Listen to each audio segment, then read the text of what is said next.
Depuis 2 ans, je vais à la rencontre des gens. Je leur demande comment ils vivent, quels sont leurs rêves, ce qui les inquiète ou leur fait peur. Et puis comment ils se sentent en ce qui concerne la question de la relation aux autres. Comment ils se sentent vis-à-vis de la vie politique.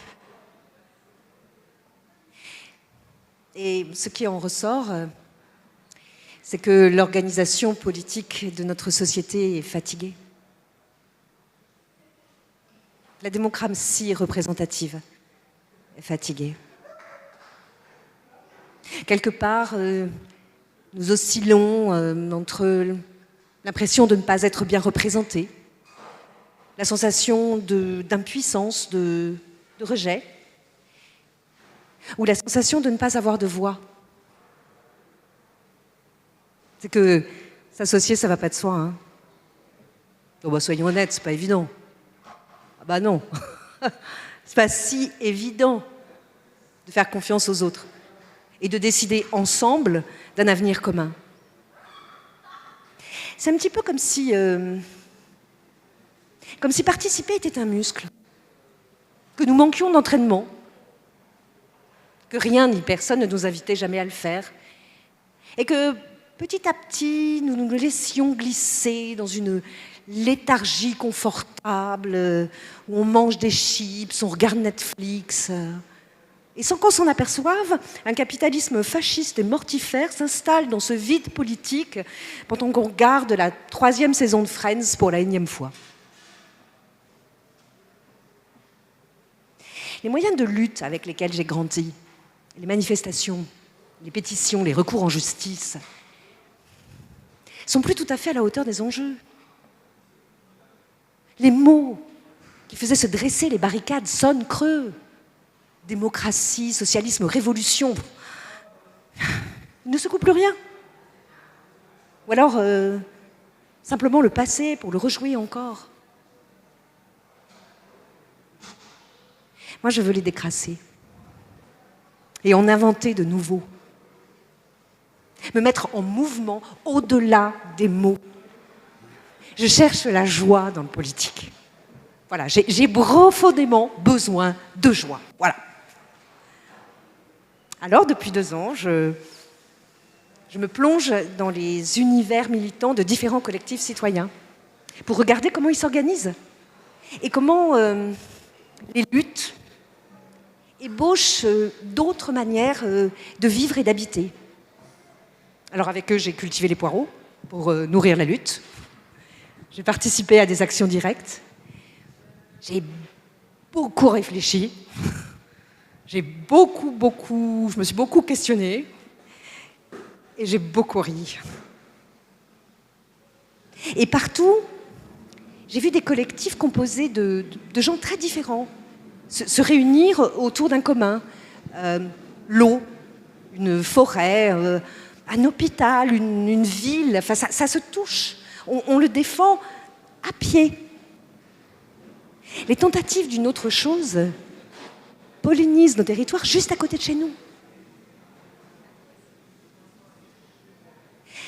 Comme les racines qui craquellent le bitume ou les herbes folles qui poussent le long des trottoirs, eh ben, je crois que la démocratie grandit dans les failles.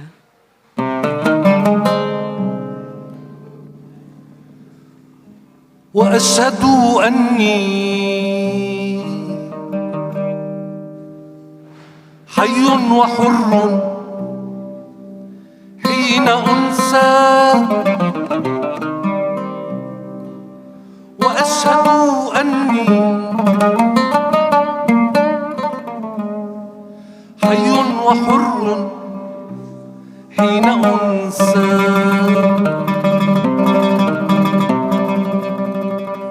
وأشهد أني حي وحر حين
تنسى كأنك لم تكن تنسى كمسرح طائر ككنيسة مهجورة كهوب عابر وكوردة في الليل تنسى كأنك لم تكن تنسى كمسرح طائر ككنيسة مهجورة كهوب عابر وكوردة في الليل.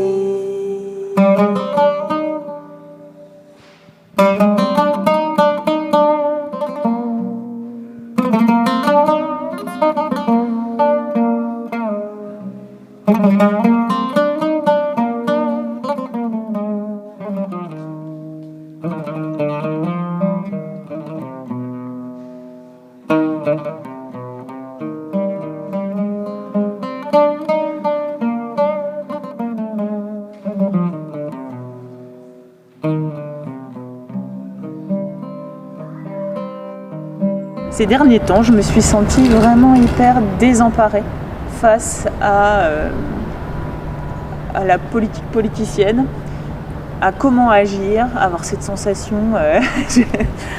Un jour, j'ai annulé un atelier que j'avais organisé parce que je voulais aller à la manif et puis il y avait un petit garçon qui était là puis qui m'a dit, je sais pas, il avait 12 ans, il m'a dit mais tu sais, ça sert à rien de manifester. Nous, on a manifesté pendant des mois et des mois, je pense que c'était par rapport à l'instruction en famille et ça n'a rien changé. Et puis ça m'a vraiment fait trotter plein de trucs, quoi. Je me suis dit mais en fait il a raison. Tu sais. Faciliter le pouvoir d'agir des gens, et c'est ce qu'on fait, et je pense que c'est ça les tiers-lieux, enfin, c'est aussi ça les tiers-lieux, et ben on fait de la politique, c'est ce qui a été dit et c'est ce que moi je retiens là. Tu es d'accord avec ça ? Ouais, bah oui, c'est ce que je retiens, c'est une des idées que je retiens, voilà, d'être là pour faciliter le pouvoir d'agir des habitants, et ben c'est faire de la c'est faire de la politique, quoi. Voilà. Donc oui, donc quelque part on fait de la politique. Après, est-ce qu'on est militant ou pas, ça c'est d'autres sujets. Comment on affiche nos valeurs, et voilà, ça c'est autre chose, mais en tout cas, voilà.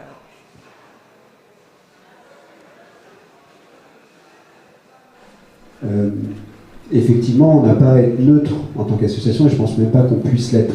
Est-ce qu'après on prend parti, est-ce qu'on prend position pour telle ou telle partie, c'est une autre question, mais ça c'est un tout petit bout de la neutralité. On fait tout le temps des choix. En choisissant ce qu'on sert dans un bar, on fait des choix qui sont de l'ordre du politique. Est-ce qu'on sert du coca, pas de coca? Est-ce qu'on sert de l'alcool, pas d'alcool? Est-ce qu'on fait des repas végé, pas végé? Tout ça, à chaque fois, c'est des choix qui sont politiques. Donc, sur ce terrain-là, je pense qu'on ne peut pas être neutre, et je pense que c'est important de l'assumer, pas forcément à l'externe, après ça, c'est des questions de stratégie, mais en interne, de se dire, si on le pose pas, de toute façon, les non-choix, c'est aussi des choix. Je suis fortement confrontée à des personnes qui n'ont pas la même conception des choses que moi, qui n'ont pas eu le même parcours, le même chemin, et qui ont des propos racistes, qui tiennent des propos racistes complètement assumés. Mais je veux croire là-dedans à des fois de la méconnaissance de certains terrains, la méconnaissance de culture, méconnaissance parce qu'en fait on reste sur un territoire assez rural, qui est quand même très isolé.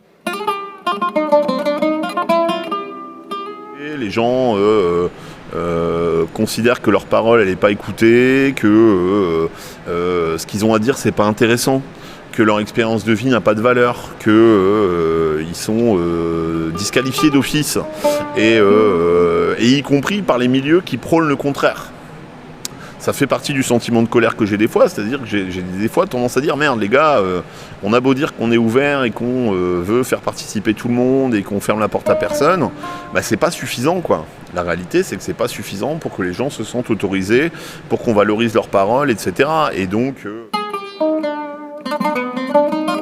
J'ai déjà eu LFI, des copains qui sont venus utiliser les locaux, qu'on leur a laissé gratuitement, et on se dit de quel droit démocratique on autoriserait certains et pas d'autres, alors que ces autres représentent à eux-mêmes 40% maintenant de l'expression populaire.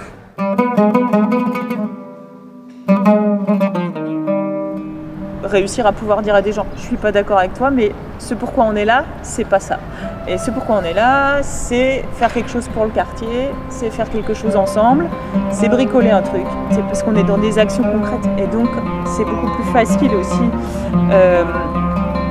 On n'est pas autour de table à échanger les trucs. L'idée c'est d'être ensemble à travers le fait.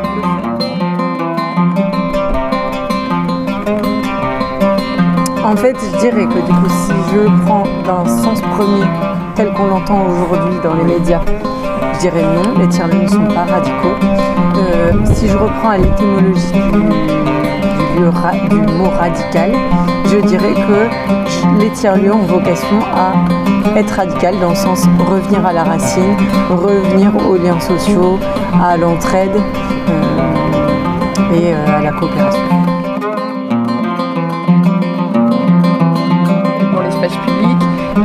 Et faciliter la rencontre entre des gens qui ne font que se croiser, qui ont des trains de vie avec des rythmes de travail qui sont à 40 heures semaine, entre eux après s'occuper des enfants s'il y en a, de machin, de ceci, de faire à bouffer, de payer ses factures. Enfin, ils sont où ces espaces au-delà physique, mais ces espaces psychiques en fait, réellement, enfin de temps, ils sont où ces temps dédiés, limite obligatoires. Non, je veux pas des temps obligatoires, mais des crédits citoyens, j'en sais rien, à pouvoir créer cette société. Et voilà, alors du coup, de quoi j'ai besoin on a tous besoin de temps, en fait. Si la démocratie, c'était quelque chose qui commençait à l'intérieur de nous, Oui, ça commencerait où pour toi? dans le cœur, si c'était à l'espace.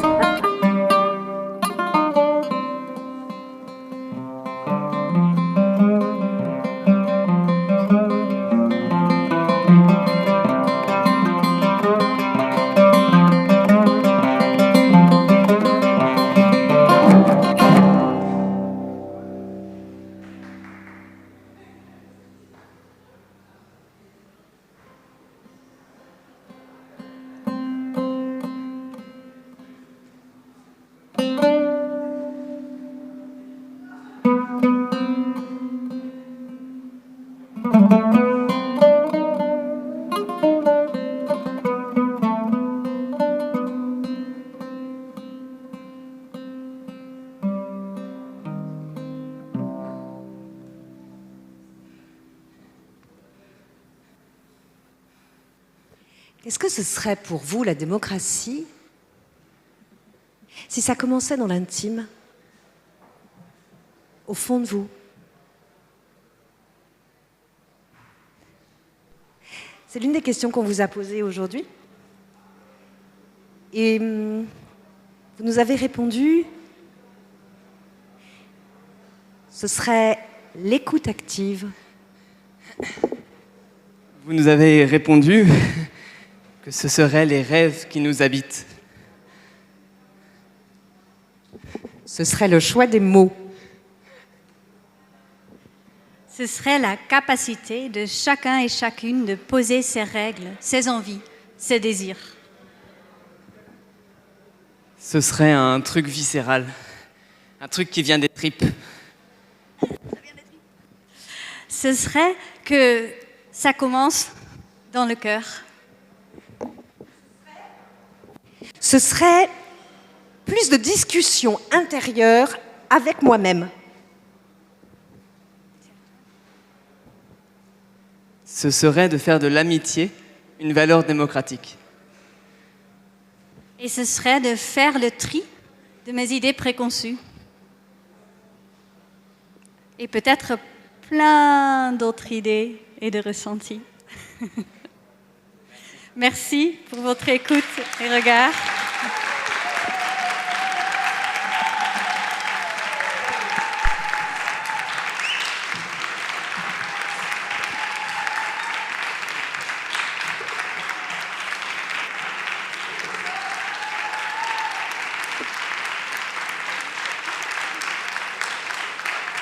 Merci.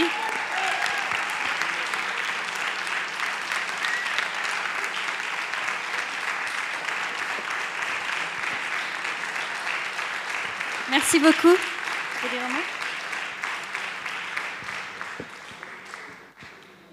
Eh ben, merci beaucoup d'avoir passé ce petit moment avec nous. C'était le résultat d'un marathon, passé toute la journée à faire des entretiens et à tenter un montage abracadabrantesque au fil de la journée.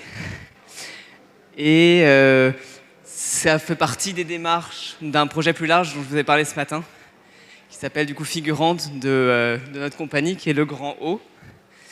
Et du coup, qu'on vous invite à venir découvrir dans une forme beaucoup plus travaillée, avec plus de temps pour entendre bien les paroles des gens et moins de bruit autour. On vous remercie 1000 fois d'avoir été avec nous. C'était un super moment vécu tous ensemble. Et on voulait juste vraiment remercier aussi l'ensemble des gens qui nous ont accueillis, qui ont construit l'événement avec nous. Donc je les regarde, ils se reconnaissent. Merci. Merci.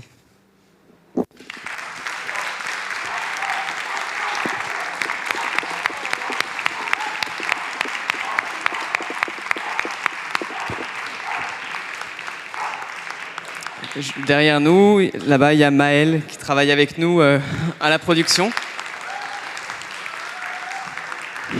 Et merci beaucoup à la technique qui au pied levé, a réussi quand même plein d'efforts techniques. Donc merci beaucoup à lui aussi.